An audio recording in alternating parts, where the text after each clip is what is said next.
할렐루야. 항상 주님을 생각하는 복된 가정 되시기를 바랍니다.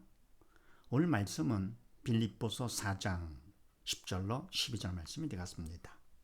제목을 봅니다. 나번 항상 기뻐하려면 어떻게 되느냐. 먼저는 주님을 항상 생각하면 믿음 안에서 생각하는 것이죠. 그러면 항상 기뻐진다. 시간을 초월해서. 자, 그럼 오늘은 또 무슨 말씀인가? 그렇게 하시고 10절 말씀을 합독을 합니다. 시작. 내가 주 안에서 크게 기뻐함은 너희가 나를 생각하던 것이 이제 다시 싹이 나니니 너희가 또한 이를 위하여 생각은 하였으나 기회가 없었느니라. 아멘. 내가 바울이 주 안에서 믿음 안에서 기뻐하는데 크게 기뻐하는 것은 그만큼 믿음이 크기 때문에 그러는 것이죠. 크게 기뻐함은 너희가 나를 생각하던 것이 이제 다시 싹이 나니니. 아멘. 바로 빌립보 교인들은 바울을 생각했던 것이죠. 왜냐하면 어려운 가운데 있으니까. 그래서 바울을 생각했었는데 이제 다시 싹이 나면 도와줄 수가 있다 그러네요. 도와주는 것이죠. 도움이 필요하기 때문에. 그래서 뭡니까? 그걸 크게 기뻐하는 것입니다. 왜? 믿음이 크기 때문에 그만큼 기뻐도 하지만서도 더불어 뭡니까? 바로 이와 같이 영적 자녀들이 바로 섰을 때, 믿음 안에 바로 섰을 때 그게 가장 기쁜 것이죠. 부모도 자녀가 잘할 것 같으면 내가 잘한 것보다 자녀가 잘한 걸 더 기뻐지는 것이죠. 그래서 크게 기뻐하는데 왜 날 것 같으면 바울을 생각해가지고 이제는 다시 도와주는 것. 네. 그러면서 너희가 또한 이를 위하여 생각은 하였으나 기회가 없었느니라. 그동안 뭡니까? 그동안에 생각도 없었느냐? 그건 아니죠. 기회가 없어서 못했다라고 하는 것이죠. 그러면서 그 다음에 고린도 후서 말씀을 합독을 합니다. 시작. 내가 너희를 높이려고 나를 낮추어 하나님의 복음을 값없이 너희에게 전함으로 죄를 지었느냐? 내가 너희를 섬기기 위하여 다른 여러 교회에서 요를 받은 것이 탈취한 것이라. 아멘. 내가 너희를 높이려고. 빌립보 교회가 아니고 고린도서 말씀이니까 고린도 교회가 되죠. 너희를 높이려고 나를 낮추어 하나님의 복음을 값없이 너희에게 전함으로 죄를 졌느냐. 아멘. 그럼 뭡니까? 그만큼 믿음이 적기 때문에 그들이. 그래서 뭡니까? 귀한 복음을 전했다 할 것 같으면 어때요?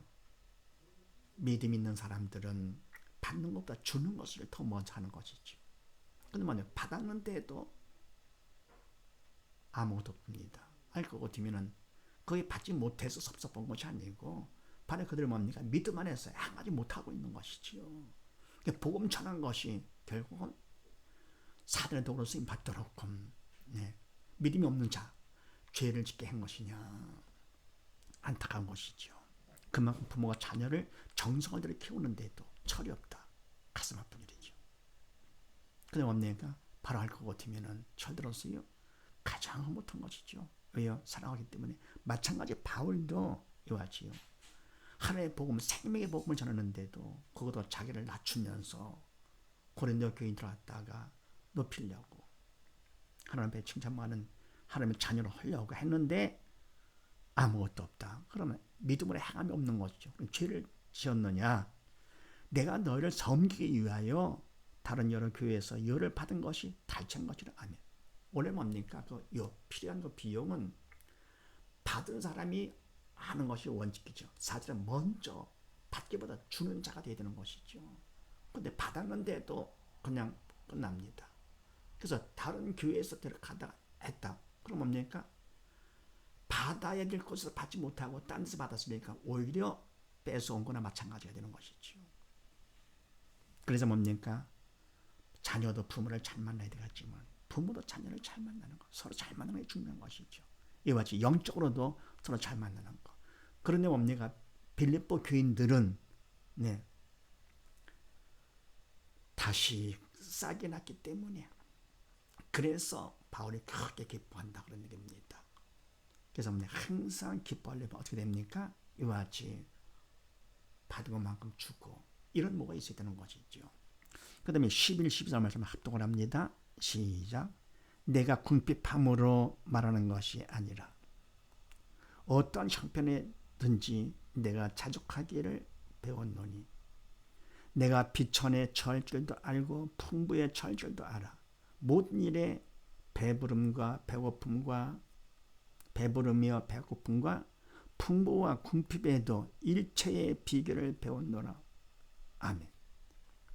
그러면 이와 같이 뭡니까? 크게 기뻐하는 것은요, 내가 궁핍함으로 말하는 것이 아니다. 왜냐하면 그거 어디면은 나는 어떤 형편이든지 내가 자족하기를 배웠다. 스스로 만족하는 것이죠. 왜 그렇습니까? 믿음이 있으니까. 예수 한 번만으로 만족하는 것이죠. 이때 만족은 참 만족이죠. 참되고 영원한 만족. 세상 건 취할수록 어때요? 헛된 건 세상 것들은 취할수록 만족함이 없습니다. 갈증이 생기죠. 바닷물을 마시는 것처럼 갈증이 생깁니다. 근데 예수를 믿으면 믿은 만큼 그만큼 만족이 됩니다. 예수 한 번으로 만족한다. 영원히 만족되는 것이지. 그러면서 내가 비천에 처할 줄도 알고 풍부에 처할 줄도 알아. 모든 일에 배부르며 배고픔과 풍부와 궁핍에도 일체의 비결을 배우노라. 아멘. 그래서 뭡니까? 비천에 처할 줄도 알고 풍부에 처할 줄 알고 폭넓게 비천할 때 가난할 때 원망 불평하지 아니하고 낙심하지 아니하고 풍부에 처하실 때 뭡니까? 교만하고 잘난 척하지 아니하고 모든 일에 배부르며 배고픔과 배가 불러도 배고파도 또 풍부와 궁핍에도 부자가 더 가난해도 상황에 상관없이 어떤 상황에 있든지 자족하기를 배우는데 어떻게 배우느냐? 일체의 비결을 배우노라. 일체의 비결.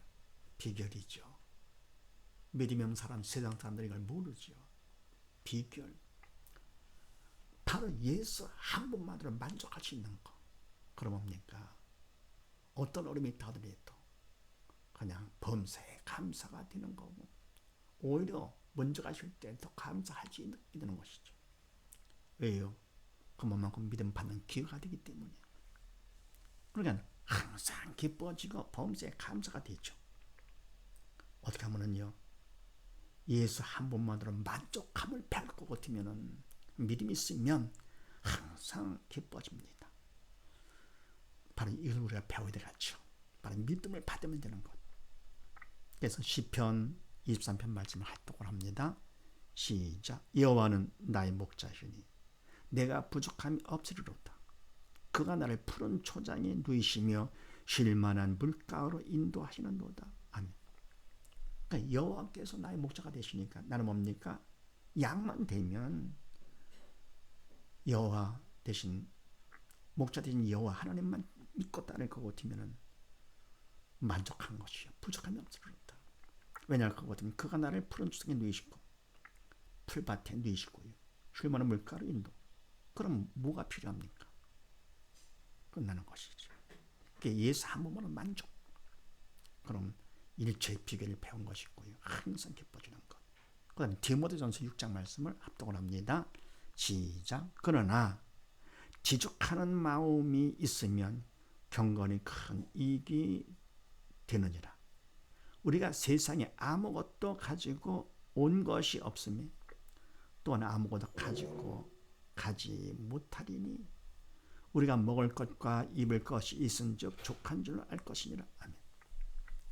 지족하는 마음, 분수를 알아야 되겠죠. 알고서 만족하는 마음이 있으면 그러니까 뭡니까? 분수를 넘어서 그러면 만족함이 없지요.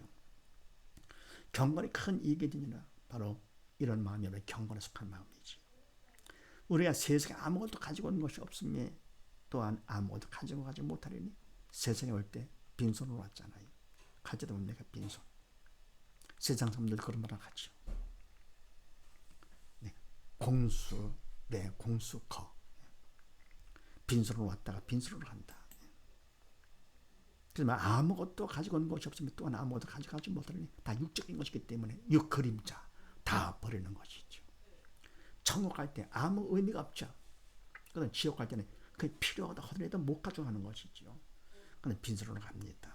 그래서 우리가 이 땅 살면서 먹을 것과 입을 것이 있은적 족한 줄 알 것이니라. 아멘. 그냥 먹을 것 있어 굶어 죽지 않으면 됐고요. 입을 것 있어서 주어서 얼어 죽지 않으면 되는 것이죠. 그럼 그것으로 만족한 줄 알 것이다.